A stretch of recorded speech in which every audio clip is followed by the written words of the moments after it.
Hello everyone. આજનો આપણો જે ટોપિક છે નીટ માટે સૌથી ઇમ્પોર્ટન્ટ કહી શકાય એવો ટોપિક સપુષ્પી વનસ્પતિમાં પ્રજનન, રિપ્રોડક્શન ઇન ફ્લાવરિંગ પ્લાન્ટ. છેલ્લા કેટલાક વર્ષોથી જોવા જઈએ તો 3 કે 4 વર્ષનું એનાલિસિસ એમ કહે છે કે આ ચેપ્ટર આપણને નીટની અંદર 4 જેટલા પ્રશ્નો તો આપે છે. મતલબ નીટ માટે 16 માર્કનું આ ચેપ્ટર થાય. બહુ ઇમ્પોર્ટન્ટ વસ્તુ છે મિત્રો. ખાસ આપણે ચેપ્ટરને ડિટેલમાં સમજશું. બહુ સમજવા જેવી બાબતો છે એની અંદર અને ખૂબ ઇન્ટરેસ્ટિંગ ચેપ્ટર છે. સ્ટાર્ટ કરીએ. સૌથી પહેલા તો આપણે ડિસ્કશન કરવી છે કે ફ્લાવર કોને કહેવાય. જો આપણે જાણીએ છીએ મિત્રો કે વનસ્પતિ વર્ગીકરણ વિશે તમને ખ્યાલ છે, તો વનસ્પતિ વર્ગીકરણની અંદર તમે જાણો છો કે એકાંગી, દ્વિઅંગી, ત્રિઅંગી, અનાવૃત બીજધારી અને આવૃત બીજધારી વનસ્પતિ. જ્યારે તમે આવૃત બીજધારી વનસ્પતિની વાત કરતા હો ત્યારે એની અંદર પુષ્પ જે છે એ સપુષ્પી વનસ્પતિઓ કહેવામાં આવે છે. એટલે પુષ્પ એ એનું પ્રજનન અંગ છે. મતલબ એની અંદર રિપ્રોડક્શન માટે રિસ્પોન્સિબલ જે છે એ ફ્લાવર છે, પુષ્પ છે. વનસ્પતિમાં પુષ્પ જે છે ને એને રૂપાંતરિત પ્રરોહ તરીકે પણ ઓળખવામાં આવે છે. એને છે ને મોડિફાઈડ શૂટ કહેવામાં આવે. ખાસ સમજો મિત્રો, એને મોડિફાઈડ શૂટ કહેવામાં આવે. પુષ્પ સર્જન પહેલા વનસ્પતિમાં કેટલાક અંતરસ્ત્રાવી અને રચનાત્મક ફેરફારો થવાની જરૂરી છે. ફ્લોરિજન, કદાચ તમે ક્યારે નામ સાંભળેલું હશે. ફ્લાવરિંગ થતા પહેલા જે છે ને અંતરસ્ત્રાવીય ફેરફારો થાય. ફ્લોરિજન એક અંતઃસ્ત્રાવ જે છે એના માટે રિસ્પોન્સિબલ છે. આપણે કોઈ બી વનસ્પતિ જે છે એ પુષ્પની દ્રષ્ટિએ જે છે એ વનસ્પતિ જે છે એ કેટલી પ્રકારના પુષ્પો ધરાવી શકે. તો એ જાણવા પહેલા આપણે એટલું જાણવું જોઈએ કે પુષ્પ આખું એકચ્યુઅલી બનેલું છે. તમે લાક્ષણિક પુષ્પને 4 ભાગ આપી શકો. મિત્રો અહીંયા 4 ભાગ પૈકી તમે ડિસ્કશન કરશો ને તો તમારે એટલી વસ્તુ અહીંયા ખાસ યાદ રાખવાની છે. આમ તો આ બધી વસ્તુ બહુ ઈઝી છે ને આપણે અત્યારે ધોરણ 12 ના લેવલ ઉપર આપણને વધારે ક્લિયર હોય કે 4 ચક્રો છે ને બધું. પણ જે આ 2 ચક્રોની અહીંયા તમારી સાથે હું વાત કરું છું, આ 2 ચક્રો એટલે કે દલ ચક્ર અને વજ્ર ચક્ર. દલ ચક્ર અને વજ્ર ચક્ર જે છે ને એ બંને એના સહાયક ચક્રો કહેવાશે. અને આ 2 ચક્રો જે તમારી સામે સ્ક્રીન પર તમને દેખાઈ રહ્યા છે એટલે કે સ્ત્રી કેસર ચક્ર અને પુંકેસર ચક્ર. તો સ્ત્રી કેસર અને પુંકેસર ચક્ર એ બંને એના કેવા ચક્રો છે? તો કે એના પ્રજનન ચક્રો છે, મુખ્ય ચક્રો છે. જો પુષ્પની અંદર કાં તો સ્ત્રી કેસર હોઈ શકે, તો પુષ્પ જે છે એ સ્ત્રી કેસરી હોઈ શકે, કાં તો એની અંદર માત્ર પુંકેસર હોઈ શકે. અને ઘણી વખત એવું બને કે એની અંદર પુષ્પ જે છે એ પોતે ઉભયલિંગી હોય, એટલે કે એના અંદર બંને પુષ્પ હોય છે, એના અંદર બંને ચક્ર હોઈ શકે. મતલબ કે લાક્ષણિક પુષ્પ હોય તો એની અંદર 4 ચક્રો હાજર હશે: વજ્ર ચક્ર, દલ ચક્ર, પુંકેસર ચક્ર, સ્ત્રી કેસર ચક્ર. તમને વધારે ડિટેલમાં સમજાવવા માટે અહીંયા ફિગર સાથે હું તમને સમજાવું એટલે તમને વધારે ક્લિયર થશે કે હું શું કહેવા માંગુ છું. એકચ્યુઅલી આ 4 ચક્રોની અંદર જે છે એની રચના કઈ રીતની હોય છે એનું આપણે ડિસ્કશન ડિટેલમાં કરીએ. નેક્સ્ટ વાત કરીએ આપણે. ઓકે, તમારી પાસે સ્ક્રીન પર તમે જોઈ લો ફ્લાવર એક પુષ્પ જે છે તમને લાક્ષણિક પુષ્પની આકૃતિ આપેલી છે. હવે મિત્રો સૌથી પહેલી વસ્તુ તો ખાસ એ સમજી લો કે પુષ્પ દંડ કોને કહેવાય. પહેલી વાત બેઝિક થી સ્ટાર્ટ કરું. પુષ્પ વિશે સમજાવું છું તો તમને બેઝિક સમજાવીશ કે પુષ્પ દંડની વાત કરીએ આપણે કે પુષ્પ દંડ કોને કહેવાય. તો મિત્રો જ્યાંથી આપણે પુષ્પો જે છે ને એ દંડની હાજરીના કારણે બે અહીંયા આ જ વસ્તુ અહીંયા આગળ આ રીતે તમે જે લંબાવો ને આ રીતે આગળ જો આ ભાગ જે છે ને એ આ દંડી જેવી હાજરી હોય ને તેને દંડની હાજરી એટલે કે પુષ્પ સદંડી કહેવાય. ના હોય તો એને અદંડી કહેવાય. પછી તમે અહીંયા જોશો તો તમને આ એક ભાગ જે અહીંયા બતાડેલો છે, આ ભાગ તમને એનો આપેલો છે, એ છે અંડાશયનો ભાગ છે. અંડાશય એટલે કે આ એવો ભાગ છે, આ બધો જે ભાગ છે ને ત્યાં તમને જે છે મિત્રો અંડકો જોવા મળશે. આ બધા ભાગની અંદર અહીંયા અંડાશય, બરોબર છે. આ ભાગ તમે જોઈ રહ્યા છો, ડ્રો કરું છું ને આપણને અંડકોની હાજરી જોવા મળશે. ઓકે, ચલો પછી આ તમે જો અહીંયા જે આપણે રેડ આ લાઈન કરીએ છીએ આખી તમારી સાથે હું જે રેડ લાઈન કરું છું, આ રેડ લાઈન તમે જે જોવો છો આ પરાગવાહિની છે. પરાગવાહિની શું કામ કરશે ખબર છે? અહીંયા જે બેસેલી પરાગરજ છે ને સ્ક્રીન પર તમે જોઈ શકો છો, અહીંયા જે પરાગરજ જે છે એ કોઈ પણ પરાગરજ આ રીતે ઉડતી જે છે, બરોબર, એ ઉડતી પરાગરજ અહીંયા આવીને બેસશે. તો આ પરાગરજ ઉડતી અહીંયા આવીને બેઠી પછી એનું આગળ જતા ફલન થવાનું છે. સોરી, તો એ ક્યાંથી થશે.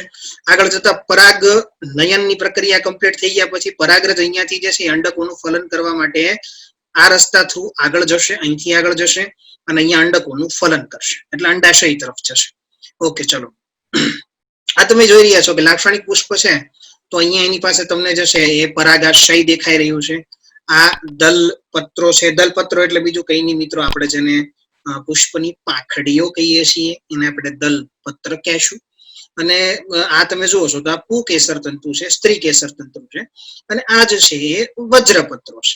તો અહીંયા તમને સ્ક્રીન પર ટોટલ જેટલી કઈ વસ્તુ દેખાણી, જે કઈ વસ્તુ તમે જોઈ છે, તો આખી રચનાઓ જે છે એ આખી રચનાઓ ટૂંકમાં આપણને લાક્ષણિક પુષ્પની અંદર જોવા મળે. આપણને હવે આઈ થિંક મારું એવું માનવું છે કે ક્લિયર હશે કે લાક્ષણિક પુષ્પની રચનામાં આપણને શું શું જોવા મળે છે. નેક્સ્ટ આપણે વાત કરીએ કે પુષ્પની રચના કમ્પ્લીટ થઈ ગયા બાદ આગળ આખી દુનિયા જ્યારે ઓનલાઈન થઈ રહી છે, નવી ટેકનોલોજી નવી લાઈફસ્ટાઈલ સાથે સંલગ્ન થઈ રહી છે અને વર્ક ફ્રોમ હોમ જ્યારે નોર્મલ બની રહ્યું છે, ત્યારે સ્ટડી ફ્રોમ હોમ શું એક સારો આઈડિયા નથી? લર્ન લિબર્ટીની નવી એપ, ગુજરાતની સૌથી પ્રતિષ્ઠિત વિશ્વસનીય કોચ અને માર્ગદર્શક લિબર્ટી કરિયર એકેડમી દ્વારા પ્રસ્તુત છે લર્ન એપ. અને આ એપ ખાસ કરીને ધોરણ 9 થી 12 ગુજરાતી અને ઇંગ્લિશ મીડિયમ તથા નીટ, જેઈઈ મેઇન અને ગુજસેટ જેવી સ્પર્ધાત્મક પરીક્ષાઓ માટે બનાવવામાં આવી છે. તો હવે લિબર્ટીની નવી લર્ન એપ ડાઉનલોડ કરીને આપ ક્યાંય પણ અને આપના અનુકૂળ સમયે અભ્યાસ કરી શકો છો. તો હવે આપણે પહેલી ડિસ્કશન કરવી છે કે પુકેસરની રચનામાં આપણને શું શું જોવા મળે. લાક્ષણિક પુકેસર હોય ને મિત્રો, એના બે ભાગ પડે હંમેશા. સૌથી પહેલો તો આમ એકચ્યુઅલી પુકેસરના આપણને ટોટલ 3 ભાગ જોવા મળે.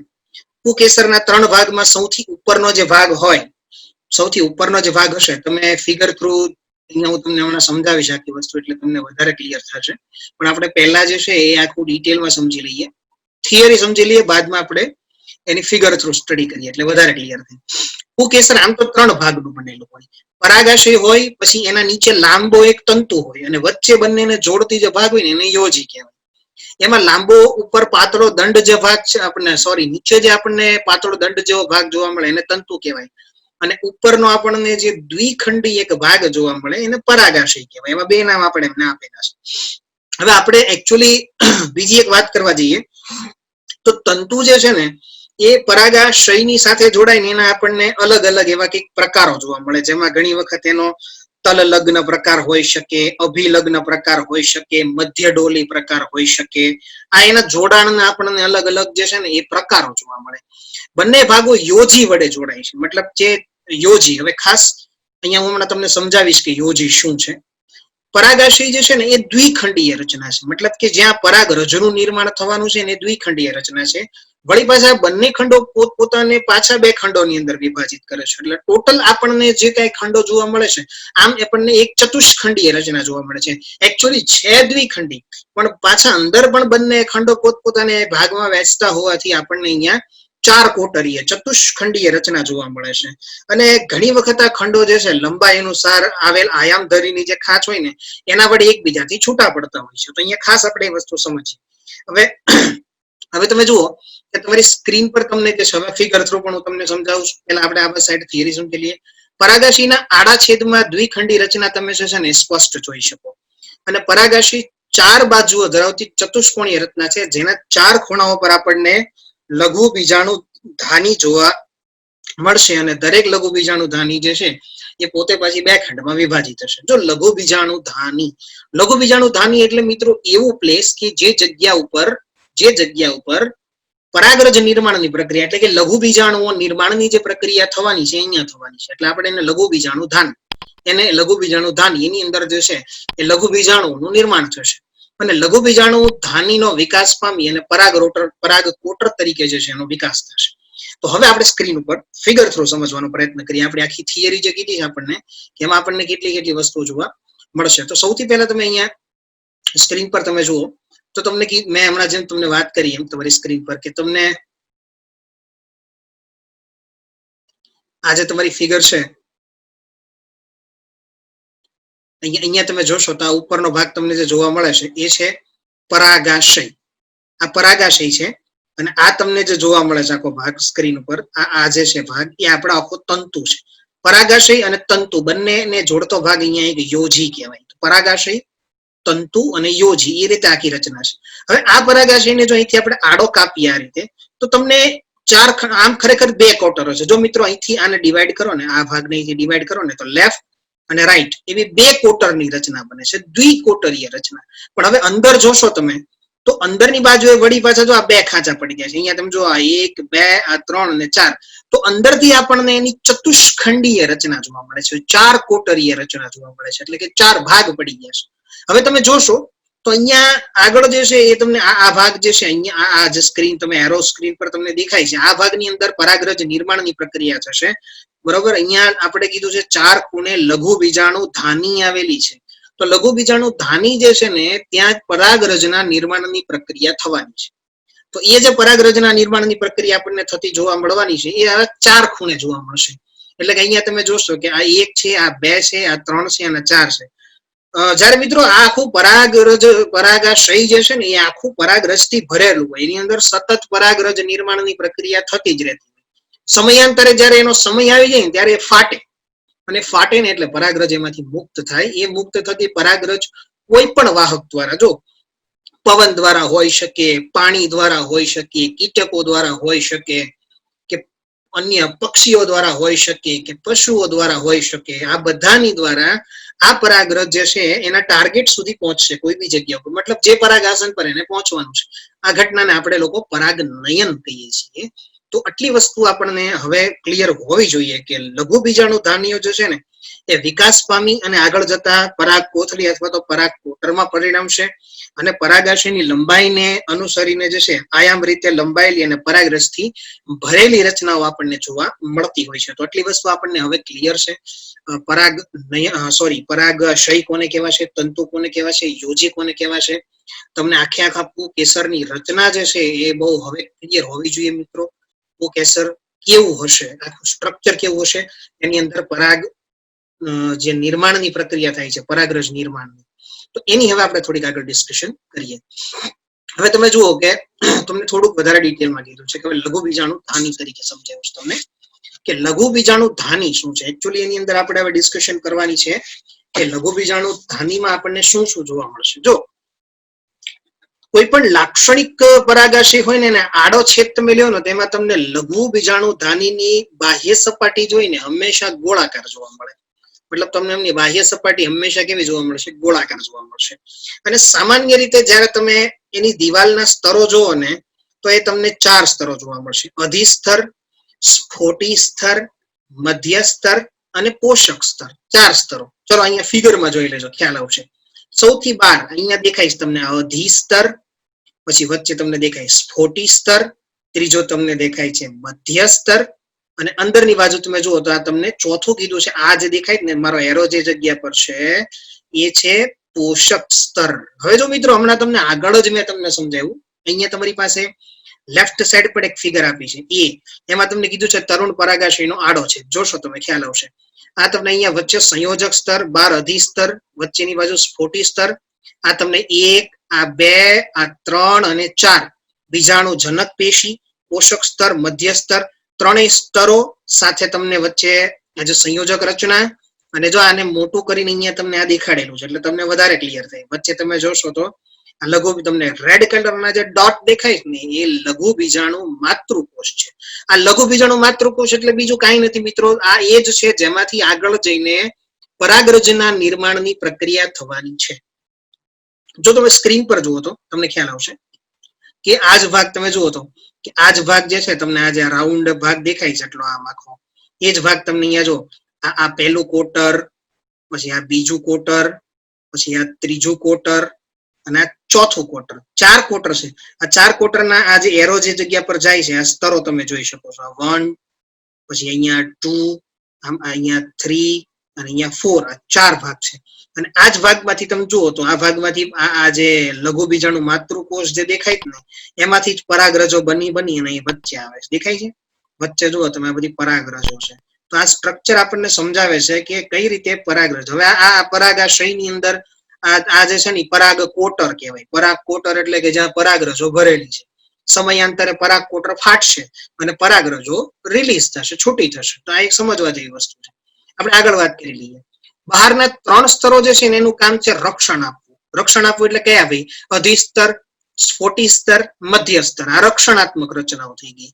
જ્યારે અંદરનું જે કામ છે ને ચોથું, એનું કામ છે પોષણ પૂરું પાડવું. જે પરાગરજ વિકસે છે એને પોષણ આપવાનું કામ કરે છે. એટલે ચોથું સ્તર થઈ ગયું અંદરનું પોષક સ્તર. બરાબર છે. અને પોષક સ્તરના કોષો જે છે ને ઘટ્ટ કોષરસ ધરાવતા ને બહુકોષ કેન્દ્રીય હશે. આ એક ખાસ યાદ રાખજો, ખાસ સમજો, ખાસ તમને ખ્યાલ આવે એટલા માટે કહું છું તમને. અને ખાસ બીજી વસ્તુ એક આપણે સમજી રાખીએ કે કોષ વિભાજન સમયે જો કોષ કેન્દ્રનું વિભાજન થાય ને અને કોષ રસનું વિભાજન ન થાય તો હંમેશા આપણને છે ને દ્વિ અથવા તો બહુકોષ કેન્દ્રીય અવસ્થાઓ જોવા મળે. મતલબ એક વખત તમે સમજો કે આપણે જાણીએ છીએ કે કેરિયોકાઇનેસિસ અને સાઇટોકાઇનેસિસ, કોષ કેન્દ્ર વિભાજન, કોષ રસ વિભાજન, આ બંને જે છે ને એ એક પછી એક સિક્વન્શિયલ થવા જરૂરી છે. પહેલા કોષ કેન્દ્રનું વિભાજન થાય, પછી કોષ રસનું વિભાજન થવું જરૂરી છે. પણ ઘણી વખત શું ભાઈ મિત્રો કે ખાલી કોષ કેન્દ્ર જ વિભાજન પામે, કોષ રસ વિભાજન ના પામે તો આના કારણે નવા કોષ કેન્દ્ર બનતા જાય. એક જ કોષની અંદર જે છે ને એ તમને વધારે પડતા કોષ કેન્દ્ર જોવા મળે તેને બહુકોષ કેન્દ્રીય અવસ્થા કહેવાય. અને ખાસ એક બીજાણુજનક પેશીની વાત કરેલી છે, એ સમજી રાખીએ કે બીજાણુજનક પેશી શું છે. ખાસ સમજીએ કે પરાગાશી જ્યારે તરુણ હોય ને ત્યારે લઘુ બીજાણુ ધાનીના કેન્દ્રમાં સઘન રીતે ગોઠવાયેલા આપણને કેટલાક સમજાત કોષોનો સમૂહ ગોઠવાયેલો હોય, એને આપણે લોકો બીજાણુજનક પેશી એવું નામ આપશું, બીજાણુજનક પેશી. હવે આને કેમ મિત્રો બીજાણુજનક પેશી નામ આપેલું છે? આપણા જે ટૂંકમાં જે આગળ જનન થવાનું છે પરાગરજ ને બધું, એ બધું આમાંથી જ થવાનું છે, એટલે એને બીજાણુજનક પેશી કહેવાશે. ખાસ સમજવું જરૂર છે આ દરેક વસ્તુ, બીજાણુજનક પેશી. અને જો તમને વધારે ક્લિયર સમજવું હોય બીજાણુજનક પેશી, બરોબર છે, તો આ તમારી ફિગર ઉપર જોઈ લો, તમને અહીંયા આપેલું છે બીજાણુજનક પેશી. અમારા એરો તમને સ્ક્રીન પર જ્યાં દેખાય છે આ રચના જે છે બીજાણુજનક પેશી. આ સ્વાભાવિક છે, અહીંયા જ આપણી પરાગરજો નિર્માણ થવાની છે, એના માટેના સોર્સિસ આપણને અહીંથી મળવાના છે. તો આ વાત હતી કે લઘુ બીજાણુ ધાનીની રચના કેવી હોય. મતલબ આઈ હોપ કે હવે તમને ક્લિયર હશે. 4 સ્તરો યાદ રાખજો, કોઈને ભૂલાય નહીં. અધિસ્તર, સ્ફુટી સ્તર, મધ્ય સ્તર અને ચોથું કીધું છે અંદર પોષક સ્તર. 4 સ્તરો આપણને અહીંયા જશે જોવા મળશે. તો દરેકને 4 સ્તરો વિશે વાત ક્લિયર હોવી જોઈએ. નેક્સ્ટ વાત કરવી છે આપણે લઘુ બીજાણુ જનનની. હવે તમે એક વસ્તુ તો મારી સાથે ચર્ચા કરી ગયા છો કે કેવી રીતે ત્યાં જે છે લઘુ બીજાણુ જનન કઈ જગ્યા પર થશે. મતલબ જે 4 પેલી કોટરો બતાવી હતી મેં તમને આગળ, તમારી સ્ક્રીન પર તમે જુઓ, તમને સ્ક્રીન પર તમે જોયું કે 4 કોટરો દેખાય તમને, ત્યાં પરાગરજો બને છે. પણ હવે આપણે ડિસ્કશન એ કરવું છે કે બને છે કેવી રીતે, એ થોડુંક ચર્ચા કરવું પડશે. હવે જેમાંથી બને ને પીએમસી કહેવાય. પીએમસી એટલે કે પરાગ માતૃકોષ. એકચ્યુઅલી એનું પરાગ માતૃકોષ એવું એનો મીનિંગ નથી થતો. ઇંગ્લિશમાં એનું નામ છે પોલન મધર સેલ. એને કહેવામાં આવે છે pollen mother cell. Pollen mother cell જે છે એમાંથી અર્ધીકરણની પ્રક્રિયા થઈને લઘુ બીજાણુ સર્જાવાની જે ઘટના બને છે, આ ઘટનાને આપણે લોકો લઘુ બીજાણુ જનન કહીએ છીએ. લઘુ બીજાણુ જનન એટલે બીજું કઈ નથી, પણ લઘુ બીજાણુ જનન એટલે એકચ્યુઅલી જે આપણી પાસે સેલ્સ છે એમાંથી અર્ધીકરણ દ્વારા, તમે આગળ શુક્રકોષ તમે જાણો છો કે જનન કોષમાંથી શુક્રકોષ કેવી રીતે અર્ધીકરણ દ્વારા બનતા હતા, તો બસ એ જ વસ્તુ અહીંયા થઈ રહી છે. એનો આપણે તમારી સાથે છે ને બહુ સરળ ચાર્ટ થી આ વસ્તુ આખી હું તમને સમજાવું એટલે તમને થોડું વધારે ક્લિયર થઈ જાય તમને. હવે તમે જુઓ તો સૌથી પહેલા તો છે ને શું થાય ખબર છે મિત્રો કે પરાગાશય જે છે ને આપણું એ પરિપક્વ બને. એક વસ્તુ સમજવા જેવી અહીંયા એ છે કે આપણું જે પરાગાશય છે ને અહીંયા જુઓ પરાગાશય પરિપક્વ બને. હવે પરાગાશય પરિપક્વ બને તો શું થશે તો કે આ પરાગાશય જ્યાં સુધી પરિપક્વ બનતું નથી ત્યાં સુધી પરાગાશયની અંદર કોઈ પણ પ્રકારના પરાગરજ નિર્માણની પ્રક્રિયા શરૂ થતી નથી. હવે પ્રક્રિયા શરૂ થશે તો શું થશે તો કે બીજાણુજનક પેશીના કોષો જે છે ને એ શું પામશે, અર્ધીકરણ પામશે અને લઘુ બીજાણુ ચતુષ્કની રચના કરશે. હું તમારી સામે લઘુ બીજાણુ ચતુષ્ક અહીંયા સ્ક્રીન પર દોરી રહ્યો છું કે લઘુ બીજાણુ ચતુષ્ક કેવું હશે તો કે આવું હશે. લઘુ બીજાણુ ચતુષ્ક ની રચના કરે તો જો આ રીતનું તમને લઘુ બીજાણુ ચતુષ્ક જોવા મળશે. હવે પરાગરજના પરાગ અને આપણે લઘુ બીજાણુ ચતુષ્કને એક નામ આપી દઈએ, બીજું પરાગ ચતુષ્ક. હવે પરાગ ચતુષ્કના કોષો જે છે ને એ બધા કેવા હશે તો કે એકી હશે. મતલબ આ કોષ આ તમને દેખાય જ ને. હવે જો અહીંયા મિત્રો એનું નિર્માણ અર્ધીકરણ થી થયું છે. અર્ધીકરણથી થયું છે એટલે ખાસ સમજી રાખજો હું શું કહેવા માંગુ છું. અહીંયા હું તમને જે સમજાવવા માંગુ છું એ આ રીતે છે કે પહેલા આપણી પાસે જે છે એક નોર્મલ સેલ હતો, બરાબર, જનન કોષ હતો, જે આગળ જતા એનું સંભાજન જ થતું જતું હોય છે. અર્ધીકરણ ને સંભાજન ને અર્ધીકરણની વાત અહીંયા તમે જુઓ કે હવે આપણને n નંબર ધરાવતા 2 સેલ્સ મળે છે. હવે પાછા વળી આગળ જતા એમાંથી એનું સંભાજનની પ્રક્રિયા થાય, અર્ધીકરણ 2 થતું હોય એટલે વળી પાછા આપણી પાસે જે છે એ n નંબર ધરાવતા 2 મળે, બરોબર છે. તો ટોટલ આપણી પાસે જે છે હવે આમાંથી ઓબ્વિયસ વસ્તુ છે કે 2 થયા હશે. ઓકે, ચલો સ્ક્રીન પર વધારે ક્લિયર થઈ ગઈ છે આપણને, બરોબર ને. તો આપણી પાસે 4 સેલ અહીંયા અવેલેબલ હશે. ટોટલ નંબર ઓફ સેલ કેટલા થઈ ગયા આપણી પાસે? 4 થઈ ગયા, બરોબર છે. ટૂંકમાં 2 અર્ધીકરણ પૂરા થાય ને ત્યાં આપણી પાસે ટોટલ 4 નંબર n નંબર ધરાવતા 4 કોષો મળી જાય આપણને. ઓકે, અહીંયા અર્ધીકરણ આ જે છે અર્ધીકરણ 1 થયું, અહીંયા અર્ધીકરણ 2 પૂરું થશે, બરોબર છે. ટોટલ કેટલા સેલ? 4. તો ચતુષ્કમાં આપણી પાસે કેટલા સેલ્સ હોવા જોઈએ? 4 સેલ્સ હશે ને. એટલે નામ શું આપ્યું આપણે? ચતુષ્કમાં 4 છે ને એટલે આપણે નામ આપેલું છે પરાગ ચતુષ્ક. હવે પરાગ ચતુષ્કમાં શું થશે સમજો ખાસ, કે આજ પરાગ ચતુષ્ક જે છે ને એ પોતે પોતાની જે પરાગરજો છે ને એને મુક્ત કરાવી દેશે. આગળ સમજીએ આપણે, વધારે ક્લિયર થશે. હવે જો આગળ કીધું, પરાગાશીના પરિપક્વ થતા તે શુષ્ક બની લઘુ બીજાણુ મુક્ત થાય અને પરાગરજ તરીકે તે વિકસિત થશે અને પરાગાશયનું સ્ફોટન થવાથી પરાગરજ મુક્ત થાય. હવે આમાંથી શું થાય તો કે આ વસ્તુ જે છે આમાંથી આપણને આ રીતે બનતી જોવા મળશે. હવે તમારી પાસે આવી આ 4 જે છે ને 4 તમને જે ખૂણા દેખાય છે છૂટા પડી અને તમારી પાસે આવી આ 1 2 આ 3 અને આ 4 પરાગરજો તમને મળી ગઈ. એકમાંથી તમને 4 પરાગરજ મળી. એવા પરાગરજો બધી ક્યાં હશે તો કે જે તમે પેલું આ રીતની રચના જોઈ હતી, આ રીતનું સ્ટ્રક્ચર તમે જોયું હતું, બરોબર ને. આગળ મેં તમારી સાથે ડ્રો ફિગરમાં તમને બતાવેલું છે, એમાં તમને ખ્યાલ છે કે આ રીતનું જે સ્ટ્રક્ચર છે આખું. તો આપણી બધી પરાગરજો છે અહીંયા આમ બસ જો આ બનીના પરાગરજો બધી અહીંયા ભેગી થશે. તમે ડોટ ડોટ જોવો છો ને ત્યાં પરાગરજો ભેગી થતી હશે. હવે શું થશે કે કોઈને કોઈ રીઝન થી પરાગાશયનું સ્ફોટન થાય છે, તો આપણે સ્ફોટન દર્શાવીએ. તમને ખ્યાલ આવે કે જેમ કે જો આ સ્ફોટન થઈ ગયું, તો સ્ફોટન થઈ ગયું તો એના લીધે આ પરાગરજો બધી મુક્ત થઈ ગઈ. અને મુક્ત થતી પરાગરજો જે છે એ હવે એના વાહકો દ્વારા, જે કઈ એના વાહકો હશે, જ્યાં સુધી મતલબ જેના દ્વારા એ વાહકો હશે એના દ્વારા જ્યાં એમને ટાર્ગેટ જે છે ત્યાં પહોંચવાનું છે ત્યાં પહોંચી જશે. તો આટલી વસ્તુ આપણને અહીંયા ક્લિયર છે કેવી રીતે લઘુ બીજાણુ જનનની પ્રક્રિયા જે છે એ થાય છે. મિત્રો ક્લિયર રાખજો ખાસ દરેક વસ્તુ. લઘુ બીજાણુ જનન વિશે તમને બહુ ક્લિયર છે હવે. ઓકે, નેક્સ્ટ વાત કરીએ આપણે હવે. ઓકે, તો હવે આપણે પરાગરજો તો મેળવી લીધી. પરાગરજો મેળવી લીધી તો હવે આપણે પરાગરજની રચનાની વાત કરવી છે તમારી સાથે. પરાગરજની રચનામાં તમને શું શું જોવા મળે? પરાગરજ પોતે જે છે ને એની રચના હું તમને જરાક ડિટેલમાં થોડીક સમજાવવા માંગુ છું. જ્યારે આ વસ્તુ સમજતા હો, જો જરૂરી લાગે તો વિડીયો થોડો રિવાઇન્ડ કરી નોટ ને પેન સાથે રાખજો. હું ઘણી બધી એવી બાબતો અહીંયા કહેવાનો છું કે જે તમારી ટેક્સ્ટ બુકમાં અવેલેબલ નથી, માટે ખાસ ધ્યાન રાખજો. અને બીજી એક વાત કરવાની છે કે હવે પછીના આપણા જે બી ચેપ્ટર્સ આવશે ચેપ્ટરની અંદર આપણે એવું ટ્રાય કરશું કે નીટ અને રિલેટેડ જેટલા ઇમ્પોર્ટન્ટ પોઈન્ટ છે એ તમને સ્ક્રીન પર જ મળી જાય.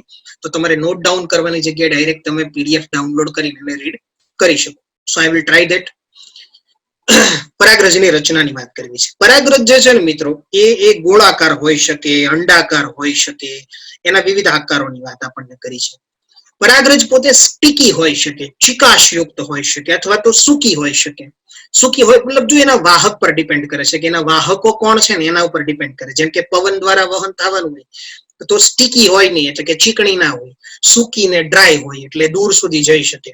પણ એને કોઈ બર્ડ થ્રુ કે મધમાખી થ્રુ જવાનું હોય તો મધમાખીના પગે ચોંટવા માટે સ્ટીકી ચીકણી હોવી જરૂરી છે. નરજન્યુજનક અવસ્થાનું પ્રતિનિધિત્વ કરે છે. સમજી રાખીએ આપણે. નરજન્યુજનક અવસ્થા જે છે એનું પ્રતિનિધિત્વનું મૂળ કામ એનું છે. ગોળાકાર હશે.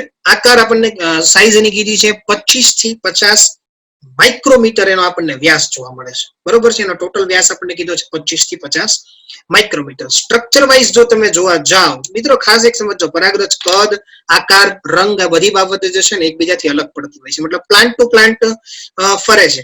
અને એક તે છે ને બીજી એક વાત યાદ રાખીએ આપણે કે દરેક એ સ્પષ્ટ દ્વિસ્તરીય દિવાલ ધરાવે છે. પરાગરજ જે છે ને એ પોતે દ્વિસ્તરીય દિવાલ ધરાવે છે. મતલબ તમે પરાગરજની જો રચના સમજવા જાઓ ડિટેલમાં તો એના 2 સ્તરો હોય ખાસ. અહીંયા તમે સ્ક્રીન પર જુઓ છો તો તમને ગોળ પરાગરજ જોવા મળી. પછી આ પરાગરજની ઉપર આવું એક બીજું આવરણ હશે, એની દ્વિસ્તરીય દિવાલ થઈ ગઈ, 2 સ્તરની બનેલી, બરોબર છે. આ જે તમે જોવા મળે છે એને કહેવાય છે અંતઃ આવરણ. આ જે કહેવામાં આવે ને એને કહેવાય બાહ્યાવરણ. હવે જરાક સમજી રાખીએ આપણે કે આ સ્ટ્રક્ચર એના જે છે આખા કેવી રીતે બનેલા છે. આ તમે બંને જોઈ લીધું છે, અહીંયા તમને ખ્યાલ છે અંતઃ આવરણ અને બાહ્ય આવરણ. હવે આપણે સમજીએ કે પરાગરજ જે છે એની રચનામાં આપણે ડિટેલમાં શું સમજાવેલું છે. સૌથી પહેલી વાત કરવી છે બાહ્યાવરણની સાથે. બાહ્યાવરણને આપણે નામ આપીએ છીએ એક્ઝાઇન. એક્ઝાઇન એટલે કે જે બહારની વસ્તુ છે. પરાગરજનું બહારનું આવરણ છે ને મિત્રો, એ ખૂબ જ સખત હોય, ખૂબ જ મજબૂત હોય, અને એ સ્પોરોપોલિનિન નું બનેલું હોય છે. સ્પોરોપોલિનિન એક એવું દ્રવ્ય છે કે જે વર્લ્ડના કોઈ પણ એન્ઝાઇમ દ્વારા, મારા શબ્દો સમજો, વર્લ્ડના કોઈ પણ એન્ઝાઇમ દ્વારા અવનત પામતું નથી, મતલબ એને નુકસાન થતું નથી. આના કારણે જ ક્યાંક તમે એવું સાંભળેલું છે કે પરાગ અશ્મિ, આવો એક શબ્દ સાંભળ્યો છે ક્યાંક. જે આર્કિયોલોજીકલ સોસાયટી વાળા હોય ને, એ લોકો જયારે કોઈ જગ્યા ઉપર સર્વે કરતા હોય ને, તો એને વર્ષો જૂની પરાગરજો બંધ રૂમમાંથી કે કોઈ બંધ ખંડ હોય એમાંથી એને 50 વર્ષો જૂની પરાગરજ મળે.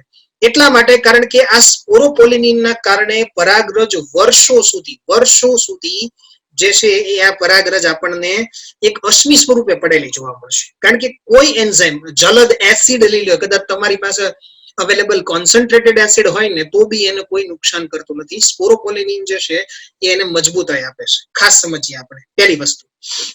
બીજી વસ્તુ આપણે સમજવી છે કે સ્પોરોપોલિનિન જે છે ને એ પ્રતિરોધક કાર્બનિક દ્રવ્ય છે, મેં તમને જે વાત કરી, બરોબર છે, અને એને કોઈ પણ ઉત્સેચકો નુકસાન નહીં કરી શકે. બીજી વાત આપણે કરીએ જનન છિદ્રો. ઓકે, જનન છિદ્રો શું છે એની વાત કરતો તમને. હવે જનન છિદ્રોમાં એવું છે કે જયારે મેં તમને એવું કીધું કે ભાઈ કોઈ પણ ઉત્સેચક જે છે એ બહારના આવરણને તોડી શકતા નથી, બરોબર છે, તો સમજવા જેવી વસ્તુ એ છે મિત્રો કે ખુદ પરાગરજ પણ તોડી શકતી નથી, બરોબર છે. તો શું થશે સમજી રાખીએ આપણે.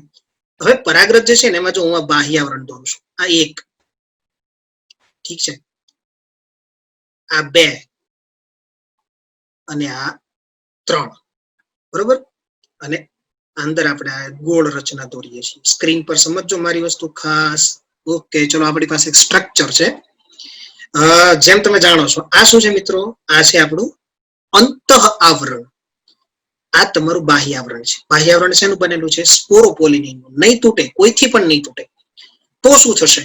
તો અહીંયા એક છિદ્રો આવેલા છે. તમે જો અહીંયા હું જે ગોળ રાઉન્ડ કરું છું ત્યાં તમને છિદ્રો દેખાય છે. પહેલું છિદ્ર દેખાય છે તમને, આ તમને અહીંયા બીજું છિદ્ર દેખાય છે, અને આ તમને અહીંયા સ્ક્રીન પર ત્રીજું છિદ્ર દેખાય છે. આને જનન છિદ્રો કહેવાય છે. શું કહેવાય છે આને?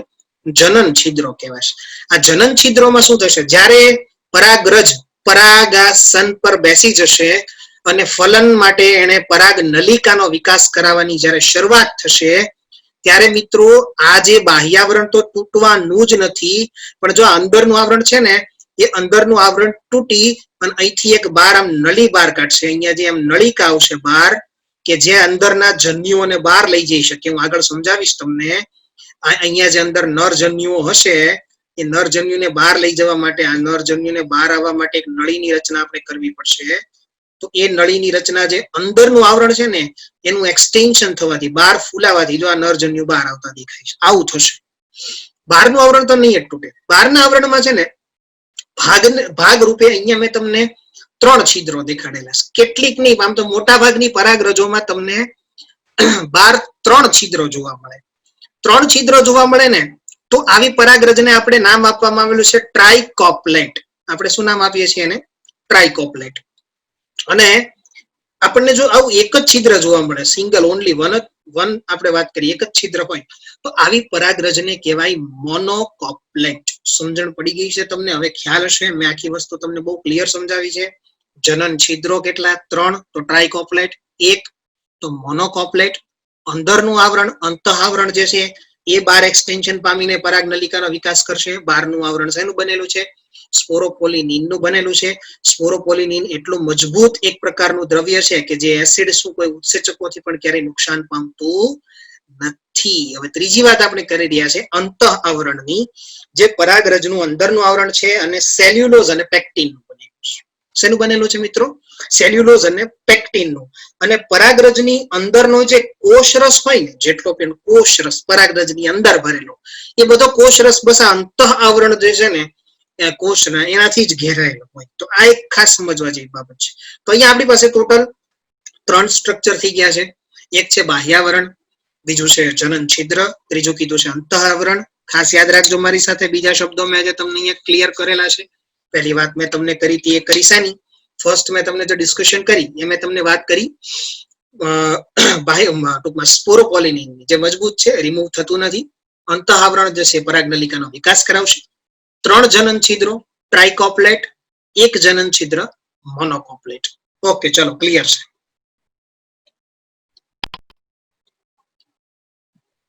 ચાલો જોઈએ વધારે ડિટેલમાં. હવે આપણે પરાગરજની પરિપક્વતાની વાત કરવી છે. મિત્રો, પરાગરજ જ્યારે પરિપક્વ થાય ને ત્યારે પરાગરજ પાસે 2 કોષો, કેટલીક વખત 3 કોષો, ક્યારે 2 હોય ક્યારે 3 હોય હું વાત કરું છું. પણ પહેલા તમારી પાસે જે ફિગર છે, જે આગળ મેં તમને ફિગર ડ્રો કરીને સમજાવી, એ જ ફિગર થોડીક સરસ રીતે અહીંયા મારી પાસે અવેલેબલ છે. તો વધારે ડિટેલમાં તમને સમજાવી દઉં એટલે ક્લિયર થાય તમને હું શું કહેવા માંગુ છું. અચ્છા, છિદ્રો દેખાય છે ને બધાને? જોજો, રેડ પોઈન્ટ કરતો જાઉં છું. છિદ્રો દેખાય છે. અચ્છા, પરાગરજ કેવી હશે? હવે ટ્રાઇકોપ્લેટ છે. 3 દેખાય જ ને છિદ્રો, બરોબર? તો જો આપણું અંતઃાવરણ દેખાય છે, જ્યાં મેં લાઈન કરી ત્યાં અંતઃાવરણ છે, આપણું બાહ્યાવરણ છે, બરોબર ને? હવે બધાને ક્લિયર થઈ ગયું છે, મતલબ ઓલ ક્લિયર, ખ્યાલ છે. 2 વાત કરવી છે મિત્રો. પરાગરજની અંદર પરાગરજ પરિપક્વતા કઈ રીતે થાય સમજો. મારી વસ્તુ ખાસ અહીંયા સમજવા જેવી વાત છે, બહુ મોટી છે, ઇમ્પોર્ટન્ટ છે. સૌથી પહેલા તમે જુઓ તો પરાગરજની અંદર આપણે સમજવા જેવી વસ્તુ શું છે કે 2 પ્રકારના કોષો આપણને જોવા મળશે. એક તો તમને જોવા મળશે વાનસ્પતિક કોષ. આ તમને દેખાય ને, જો આ મોટો કોષ દેખાય છે બધો, આ ભાગ જેટલો કવર કરે છે, મતલબ આ હું જે લાઈન દોરું છું આખો ભાગ આ કવર કરે છે. આ ભાગ થયો વેજીટેટિવ સેલ્સ લખેલું છે. વેજીટેટિવ સેલ એટલે મિત્રો વાનસ્પતિક કોષ. એનું બીજું નામ છે નાલ કોષ. અચ્છા, નાનો એક કોષ દેખાય છે અહીંયા તમે. હવે મારી જે રેડ લાઈન થાય છે એ જરાક ધ્યાનમાં લેજો. ખાલી જેટલી રેડ લાઈન બી ભાગ આપેલો છે ને, જે બી ભાગની ઉપરનો, જો તમને અહીંયા કીધું છે આ મતલબ બી ફિગરનો ઉપરનો ભાગ જનરેટિવ સેલ. એટલે એનું નામ છે જનરેટિવ, એટલે જનન કોષો. અને ભાઈ જનરેટિવ એટલે શું? જનન કોષો. 2 સમજો, ક્લિયર? હવે તમે આગળ જો જોવા જાઓ તો અહીંયા તમને આપેલું છે જર્મપોર. જર્મપોર એટલે આપણું જે સમજી ગયા છીએ, આપણે ભણી ગયા છીએ, જર્મપોર એટલે બીજું કઈ નહીં પણ આપણું જનન છિદ્ર. ઓકે, હવે શું થશે કે જનન કોષ જે છે ને, વાનસ્પતિક કોષ શું છે? જનન કોષ છે. સમજી લેજો. અહીંયા પહેલી વાત હું કરું છું તમારી પાસે વાનસ્પતિક કોષની. વાનસ્પતિક કોષ પ્રમાણમાં જે છે ને એ મોટો છે, મોટા પ્રમાણમાં ખોરાકનો સંગ્રહ કરીને બેઠો છે, અને સાથે અનિયમિત આકારનું કોષ કેન્દ્ર ધરાવે છે. 3 વસ્તુ છે. અને જનન કોષ છે ને એની નાનો છે, અને વાનસ્પતિક કોષના કોષ રસ હોય ને જે, એમાં અંદર આપણને તરતો જોવા મળે, બરોબર છે? 2 વસ્તુ ક્લિયર રાખજો તમારી સાથે. ઘટ્ટ કોષ રસ અને મોટું કોષ કેન્દ્ર ધરાવતો ત્રાકાકાર રચના ધરાવતો આ કોષ છે. તો ટોટલ આખી વાત થઈ ગઈ 2 કોષની. હવે મેં તમને એવું કીધું કે ભાઈ કેટલાકમાં 2 હોય ને કેટલાકમાં 3 હોય. જો મિત્રો ખાસ સમજો કે કેટલાકમાં 2 હોય ને કેટલાકમાં 3 હોય, એ મારો કહેવાનો અર્થ શું હતો અહીંયા ફિગર ઉપરથી હું તમને સમજાવું. અહીંયા જુઓ, ઘણી વખત છે ને એની અંદર એક વનસ્પતિક કોષ હશે અને એક આગળ જતા જનન કોષમાંથી એક જ ટૂંકમાં નરજન્યુ એક જ હશે એની પાસે. ઘણી વખત ઘણા કેસમાં શું થશે, અહીં જુઓ તમે, અહીં તમે જોશો, તમે જોશો ને કે અહીંયા આ 1 અને આ 2 હતા. અહીંયા તમારી પાસે જુઓ આ વેજીટેટિવ ન્યુક્લિયસ એટલે કે વાનસ્પતિક કોષ તો તમારી પાસે એમનેમ જ છે, બરોબર છે? વાનસ્પતિક કોષનું બહુ મહત્વ છે. તમને લાગે આગળ હું તમને સમજાવીશ કે વાનસ્પતિક કોષનું શું મહત્વ છે, પણ અહીંયા વાનસ્પતિક કોષ દેખાય છે, સમજી લો.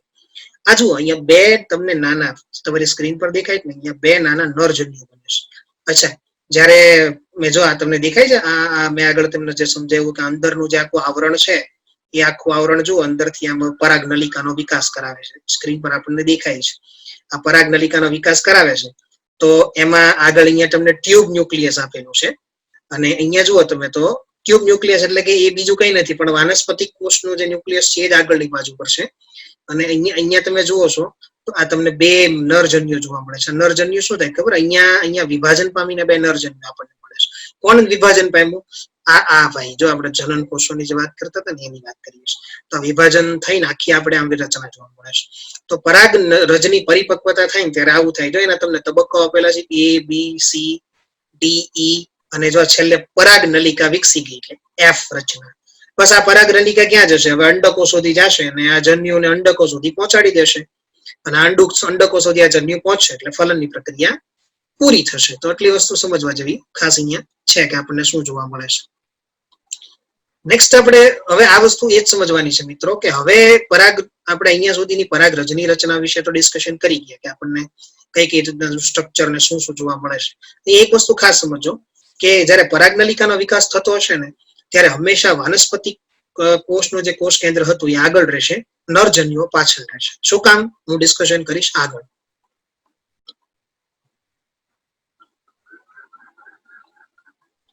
પરાગરજના વિકિરણની વાત કરી છે. હવે જો પરાગરજના વિકિરણમાં મેં તમને હમણાં જે વાત કરી બસ એ જ અહીંયા સમજાવેલું છે કે લગભગ 60% થી વધારે આવૃત બીજધારી વનસ્પતિઓ હોય ને એમાં પરાગરજ બે કોષીય અવસ્થા ધરાવે, દ્વિકોષીય અવસ્થા જેને કહેવાય.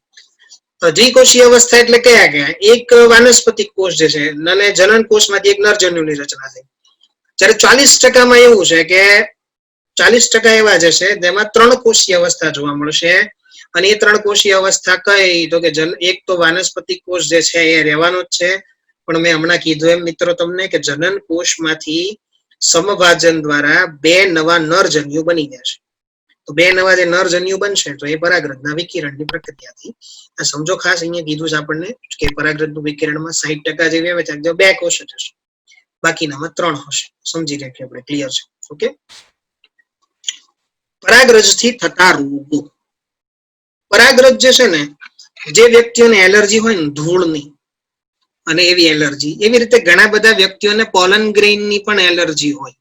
સમજો મારી વસ્તુ, ઘણા બધા લોકોને પોલન ગ્રેઇનની પણ એલર્જી હોય અને એ જે પોલન ગ્રેઇનની એલર્જી આપણને જોવા મળે છે બસ તો એમાં ઘણી વનસ્પતિઓની પરાગરજો તીવ્ર એલર્જી અને શ્વાસનળીની યાતના પ્રેરે છે. અહીંયા લખેલું છે શ્વાસનળીમાં બળતરા થવી ને એ બધું થાય, જેને અનુસરીને શ્વાસ સંબંધિત રોગો જે છે એમાં અસ્થમા છે, બ્રોન્કાઇટિસ છે, આ બધું થતું આપણને જોવા મળે છે. અમેરિકાથી આયાત કરેલા ઘઉંની સાથે ગાજર ઘાસ જે ભારતમાં પ્રવેશી ગયું છે તેની પરાગરજ આજની તારીખે જે છે ગાજર ઘાસ ઘણી વખત આવું બનેલું છે મિત્રો, એટલે કઈ એવું નથી. એક જગ્યાએથી બીજી જગ્યાએ કોઈ સ્પીસીસ ના હોય અને પહોંચી જાય બીજી વસ્તુઓની સાથે. બેસ્ટ એક્ઝામ્પલ જાણવું હોય તો ગૂગલ ઉપર સર્ચ કરજો ગ્વામ આઇલેન્ડ કરીને. ગ્વામ આઇલેન્ડની એક સ્ટોરી બહુ સમજવા જેવી છે કે એ આઇલેન્ડ એક સમય એવો હતો કે જ્યાં એક પણ સાપ નહોતો અને એક સમય એવો થઈ ગયો કે જ્યાં દર ચોરસ મીટરમાં તમને 4 થી 5 સાપ જોવા મળે. આવું થવાની પાછળનું રીઝન એક જ હતું કે કોઈ કારણથી એ ટાપુ ઉપર જે છે એ સાપ પહોંચી ગયા. હવે અત્યારે ત્યાં એટલા બધા વિકસી ગયા છે કે ત્યાંથી અમે એને રિમૂવ કરવા પોસિબલ નથી. એટલે એવું જ અહીંયા કઈક ગાજર ઘાસની પણ ભારતમાં પ્રવેશ સાથે વાત કરી છે કે આ અમેરિકાથી આયાત કરેલા ઘઉં એટલે મિત્રો આપણે જે તમને હું આના પહેલાના ચેપ્ટર ની અંદર વાત કરી ગયો હતો ને, પેલી આપણે વાત કરી હતી હરિયાળી ક્રાંતિની, તો એ હરિયાળી ક્રાંતિના ભાગરૂપે જ થયેલું છે. આપણે જે ઘઉં ને બધું મંગાવતા એની સાથે ગાજર ઘાસનો ભારતમાં પ્રવેશ થયેલો છે. એ સ્પીસીસ અત્યારે આપણી માટે હવે નુકસાનકારક થઈ રહી છે, એટલે પરાગરજની એલર્જી પ્રેરે આ છે તે છે. તો ખાસ એ સમજી રાખીએ આપણે. ઓકે, ચલો નેક્સ્ટ વાત કરીએ પરાગરજની નીપજો શું. હા, તો આગળની બાબતમાં તો તમને એમ કીધું કે ભાઈ પરાગરજ નુકસાનકારક છે, પણ એવું નથી, પરાગરજના બેનિફિટ પણ છે. જેમ કે સમજાવું કે પરાગરજ જે છે ને એ પોષક તત્વોથી સમૃદ્ધ હોય છે. મિત્રો એક યેલો શાવર કરીને એક ફિનોમિનન છે, સમજી રાખજો. યેલો શાવર અથવા તો આપણે એને યેલો શાવર જ કહીએ છીએ. યેલો શાવર એટલે અમુક ચોક્કસ ઋતુની અંદર પરાગરજો મુક્ત થાય ને ત્યારે એ પીળા કલરની પરાગરજોની આખી ઊંચી ડમરીઓ ચડે. જેમ આપણે ધૂળની કેમ ડમરીઓ ચડે એવી રીતે ઊંચી ડમરીઓ ચડે ને ડમરીઓ ચડવાથી આખી આપણને જે ટૂંકમાં અસર દેખાય ને બસ એને જ આપણે યલો શાવર એવું નામ આપેલું છે, સમજો ખાસ. પરાગરજ પોષક તત્વોથી જે છે ને ભરપૂર હોય છે. તમે વિદેશમાં જાઓ, યુનાઇટેડ કિંગડમ છે, યુનાઇટેડ સ્ટેટ ઓફ અમેરિકા છે, આ બધી જગ્યા ઉપર પોલનની ટેબ્લેટ્સ મળે છે. લોકો એને સેવન કરે છે કારણ કે એનાથી એનર્જી મળતી હોય છે, પોષક તત્વો મળતા હોય છે. Just because it is a kind of a thing કે વનસ્પતિનો એક એવો ભાગ છે કે જેમાંથી આગળ જતા આખી નવી વનસ્પતિનું નિર્માણ થવાનું છે, મતલબ પોષક તત્વોથી સમૃદ્ધ છે. પરાગરજનો પૂરક આહાર સપ્લિમેન્ટ ફૂડ કહેવાય એને, સપ્લિમેન્ટ ફૂડ તરીકે, મુખ્ય નહીં, સપ્લિમેન્ટ્સમાં જે લેવામાં આવે એનું પશ્ચિમના દેશોમાં પરાગરજના સિરપ અને ટેબ્લેટ, મેં તમને હમણાં કીધું ને, પોલન સિરપ અથવા તો પોલન ટેબ્લેટ્સ અવેલેબલ હોય છે, જે લોકો યુઝ કરતા હોય છે. રમતવીરો ખાસ યુઝ કરે છે, એનર્જી મળે મિત્રો આનાથી, એનર્જી. રેસના ઘોડાઓને જો આનું સેવન કરાવવામાં આવે તો ઘોડાઓની એનર્જીમાં વધારો થાય, સ્ટેમિના વધે. ઇવેન્ચ્યુઅલી આ સ્ટેમિના વર્ધક છે, વધારો કરવા માટે રિસ્પોન્સિબલ છે. એ સમજવા જેવી વસ્તુ છે. તો ખાસ પરાગરજની નિપજો વિશે આટલી વસ્તુ યાદ રાખવું. અને નેક્સ્ટ આપણને વાત કરી છે પરાગરજની જીવિતતા. પરાગરજની જીવિતતા એટલે શું? હવે જીવિતતા એટલે જેમ મેં તમને વાત કરી, જો એવું નથી કે દરેક પરાગરજ જે છે કઈ હજારો વર્ષો સુધી ના જીવે. સમજીએ, પરાગરજ પરાગાશયમાંથી મુક્ત થયા બાદ પોતાની જીવિતતા ગુમાવે તે પહેલા પરાગાસન પર તેનું સ્થાપન થવું જરૂરી છે. જે કોઈ વાહક દ્વારા પરાગરજ પોતે જ્યાંથી મુક્ત થાય છે અને એ વાહક દ્વારા જો એ પોતાના ચોક્કસ ટાઈમની અંદર જે આપણે, હું એમ તમને વાત કરું છું કે વર્ષોથી તમને વર્ષો જૂની પરાગરજો મળી, પણ આ વર્ષો જૂની પરાગરજો જે છે હવે જીવિત ના હોય. એને એ કેવું હોય ખબર, જીવિત ના હોય, પણ એ બાર સ્પોરોપોલિનના કારણે અંદરનું જે કઈ દ્રવ્ય છે એમને મૃત અવસ્થાની અંદર સચવાઈ રહ્યું. પરાગરજની જીવિતતા તો પોતાની કેટલી હોય, તો કે જે એનો ટાઈમ પીરિયડ હોય ને એટલી જ હોય. શોર્ટ ટાઈમ પીરિયડ માટેની જ હોય, બહુ લાંબી ના હોય, અથવા તો હોય તો એ અમુક રેર કેસની અંદર આપણને જોવા મળે. તો પરાગાશય આ દરમિયાન છે ને એ પરાગાસન પર સ્થાપિત થઈ જવું જરૂરી છે. જો નહીં થાય તો એનું પોતાની જીવિતતા ગુમાવી દેશે. પરાગરજને કોઈ ડેમેજ નહીં થાય, સ્પોરોપોલિન છે એટલે, પણ પોતાની જીવિતતા ચોક્કસ ગુમાવી દેશે. ઘઉં અને ચોખાની પરાગરજ જે છે ને એ 30 મિનિટમાં પોતાની જીવિતતા ગુમાવે. તો હવે અહીંયા સમજો કે ઘઉંની પરાગરજ જ્યાં મુક્ત થશે, ચોખાની પરાગરજ જ્યાં મુક્ત થશે, વિધિન 30 મિનિટમાં જો પોતાના ટાર્ગેટ સુધી પહોંચે તો ઠીક છે, અધરવાઇઝ એની જીવિતતા ગુમાવશે. તમે સોલેનેસી નું એક્ઝામ્પલ લઈ લો, લેગ્યુમિનોઝી, રોઝેસી ની જો તમે વાત કરો, જેમ કે તમે ગુલાબ છે, લેગ્યુમિનોઝીમાં તમે કઠોળનું ઉદાહરણ લઈ લો, સોલેનેસીમાં તમે બટેટાનું ઉદાહરણ લઈ લો. આ બધા સભ્યોની જે પરાગરજ છે ને એ મહિનાઓ સુધી જીવિત રહેતી હોય છે. ખાસ કરીને 1 મહિનાથી વધારે, અહીંયા આપણે મેન્શન કરવાનું એ રહી ગયું છે ખાસ, કે 1 મહિનાથી તો વધારે સમયગાળો જે છે એ થતું હોય છે, ખાસ એટલા માટે. હવે એક બીજો આપણી પાસે અહીંયા કોન્સેપ્ટ છે, એનું નામ છે પરાગનિધિ, જેને આપણે લોકો કહીએ છીએ પોલન બેંક. મિત્રો, મેં તમને આગળ બહુ સારી રીતે છે ને આર્ટિફિશિયલ ઇન્સેમિનેશન ની વાત કરી હતી, ત્યારે મેં તમને વીર્ય બેંક, સિમેન બેંક વિશે સમજાવ્યું હતું.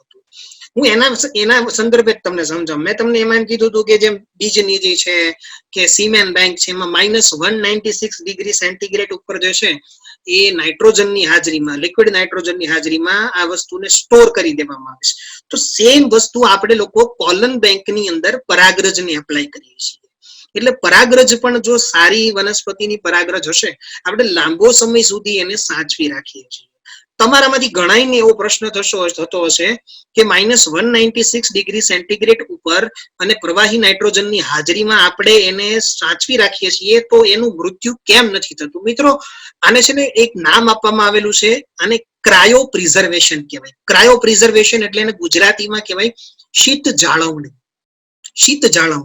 શીત જાળવણીમાં શું થાય ખબર? એની બધી બાયોકેમિકલ પ્રોસેસ જે છે ને એ એકદમ સ્ટોપ બરોબર થઈ ગઈ હોય, અને જ્યારે ફરીથી તમે એને જે છે એ લિક્વિડ નાઇટ્રોજન જે છે ને એની ટૂંકમાં એની ગ્રોથ અટકાવી દે છે. જ્યાં આપણે કેમ પેલું વિડીયો જોતા હોય ને પોઝ કરીએ, બસ એ રીતનું આપણે પોઝ કરી દઈએ છીએ. મતલબ જ્યારે તમે એને ફરીથી રિઝ્યુમ કરવું હશે તો તમારે બસ ખાલી એક પ્રોસેસ થી પસાર થવાનું છે, અને ફરીથી તમારી પાસે વાયેબલ એટલે કે જીવિત પરાગરજો તમારી પાસે પાછી હાજર હશે. આવું તમે સેમ વીર્ય માટે પણ કરો છો, શુક્રકોષો માટે પણ કરો છો, કે તમે બીજ માટે પણ કરો છો, પણ બધામાં પ્રોસેસ કોમન છે, નામ છે ક્રાયો પ્રિઝર્વેશન, ગુજરાતીમાં જેને કહેશું આપણે શીત જાળવણી. તો આટલી વસ્તુ આપણે અહીંયા જે છે એ પરાગરજની જીવિતતા બાબતની રચનાઓ જે છે એમાં તમે સમજી ચુક્યા છો.